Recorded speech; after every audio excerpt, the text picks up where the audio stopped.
اب ہم مغل بادشاہ جہانگیر کے بارے میں معلومات حاصل کریں گے، جس کی حکومت 1605 سے 1627 اس درمیان رہی ہے۔ جہانگیر مغل سلطنت کا چوتھا بادشاہ تھا۔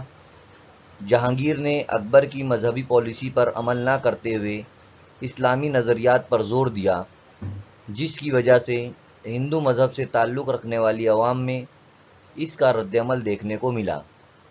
جہانگیر نے اپنی سلطنت کو بڑھانے کے لیے راجپوت راجاؤں سے بھی جنگیں کیں۔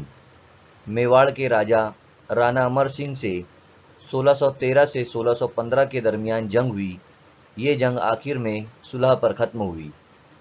جہانگیر نے بھی اکبر ہی کی طرح دکن کی مہم کو انجام دیا۔ اکبر کے زمانے میں احمد نگر مغلوں کے قبضے میں تھا، لیکن 1611 میں ملک امبر، جو ایک حبشی غلام تھا، اس نے اس پر قبضہ کر لیا تھا اور اس پر قابض ہو گیا۔ جہانگیر نے اپنے بیٹے خرم کو اس کے خلاف لڑنے کے لیے بھیجا۔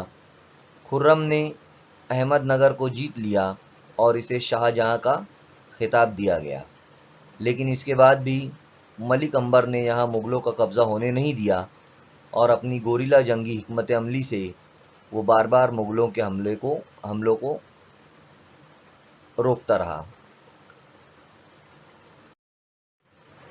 جہانگیر کے دور حکومت میں یورپی تاجروں کی آمد ہندوستان میں شروع ہو چکی تھی۔ 1608 میں ایسٹ انڈیا کمپنی کا نمائندہ کیپٹن ولیم ہاکنز جہانگیر کے دربار میں آیا۔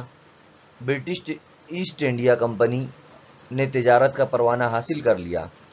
سر تھامس رائے پہلا سفیر تھا جو 1615 میں جہانگیر کے دربار میں آیا۔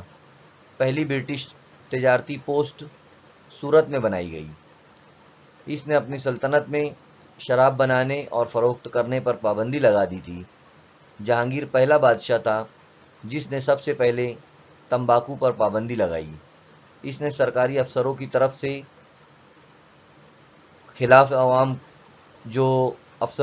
سے عوام کو انصاف دلانے کے لیے زنجیر عدل قائم کرنے کا حکم دیا، یعنی کوئی سرکاری افسر اگر عوام پر ظلم کرتا تھا تو اس کے خلاف اس نے زنجیر عدالت قائم کرنے کا حکم دیا۔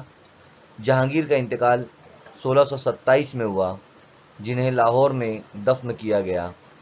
اس نے اپنی سوانح حیات تزک جہانگیری لکھی، جو اس کے علم و ظرف کا منہ بولتا ثبوت ہے۔